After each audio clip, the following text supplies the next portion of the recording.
सवाल यहाँ महाराष्ट्र में भी हमारे साथियों ने उठाए और कुछ हद तक उन्होंने ये भी कहा कि उन्हें समाधान नहीं है।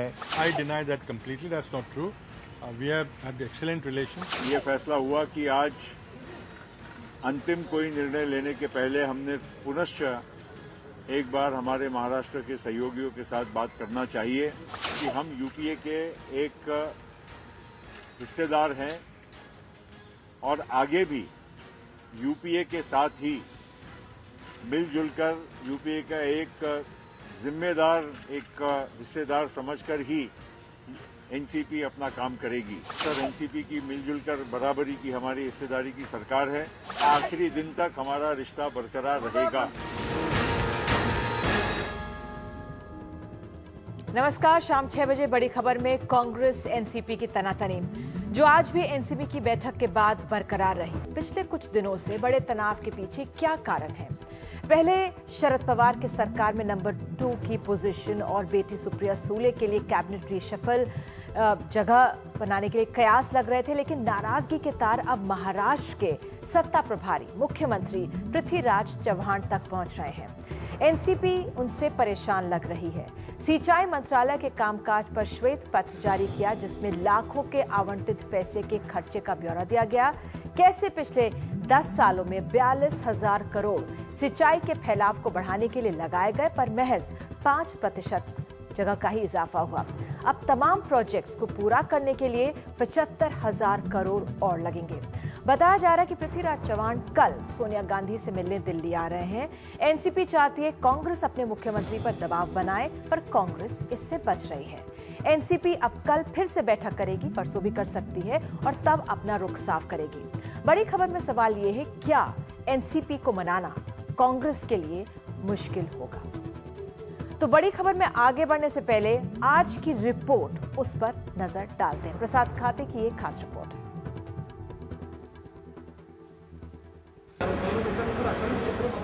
महाराष्ट्र में कांग्रेस एनसीपी के बीच एक दूसरे पर निशानेबाजी तेज है। एनसीपी के पहले निशाने पर हैं खुद सीएम पृथ्वीराज चव्हाण। एनसीपी कहती है मुख्यमंत्री सिर्फ इसलिए बड़े फैसले नहीं लेते ताकि कोई विवाद नहीं हो। इतना ही नहीं, राज्य से जुड़े बड़े बड़े मुद्दों पर वो एनसीपी नेताओं को भरोसे में भी नहीं लेते। एनसीपी का जवाब ढूंढने के लिए मुख्यमंत्री को अपने पदाधिकारियों की बैठक बुलानी पड़ी। सूत्रों के मुताबिक कांग्रेस ने एनसीपी को सलाह दी है कि वो आपसी मुद्दों के लिए मीडिया में न जाए बल्कि संवाद करे, लेकिन मामला और भड़क गया है। एनसीपी से बात करके एक मीटिंग, जो समन्वय समिति की मीटिंग जल्दी बुलाई जाएगी और जो सब्जेक्ट आपके है उसके बारे में हम चर्चा करेंगे, बैठकर चर्चा कर सकते हैं। उसके बारे में मैंने खत लिखा है। अभी तक तो मिला नहीं है, वो खत मिलने के बाद उसका जवाब देंगे हम कि क्या इश्यू पे मीटिंग होना चाहिए, कैसी मीटिंग होना चाहिए। वैसे इस झगड़े की जड़ में बात कुछ और तो नहीं। कहीं सिंचाई प्रोजेक्ट पर घोटाले के आरोपों पर श्वेत पत्र लाने के सीएम के ऐलान ने एनसीपी की नींद तो नहीं उड़ा दी है।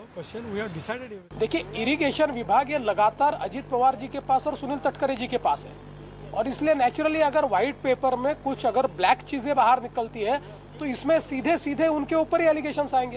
कांग्रेस एनसीपी के बीच तब झगड़ा बढ़ा जब नेताओं के ईगो एक दूसरे से टकराए। अब ईगो ऐसी चीज जिसका कोई इलाज नहीं, और जब वो नेताओं का हो तो क्या कहना। मुंबई से प्रसाद गाथे, एनडीटीवी इंडिया। तो आइए इस पूरे मामले को समझने के लिए खास मेहमान हमारे साथ मौजूद हैं। कांग्रेस से वसीम अहमद साहब यहाँ पर आए हुए हैं, सिद्धार्थ नाथ सिंह बीजेपी से हमारे साथ हैं, डॉक्टर तस्लीम अहमद रहमानी समाजवादी पार्टी से, नीरज चौधरी वरिष्ठ पत्रकार हमारे साथ हैं, और खास तौर पे Ravi Kiran Deshmukh political editor Mid Day के हमारे साथ जुड़े हुए हैं। सबसे पहले मिस्टर देशमुख आपके पास आऊंगी। जो ये तनातनी कांग्रेस एनसीपी के बीच आप देख रहे हैं, आपकी क्या राय है, कैसे देख रहे हैं इसे आप?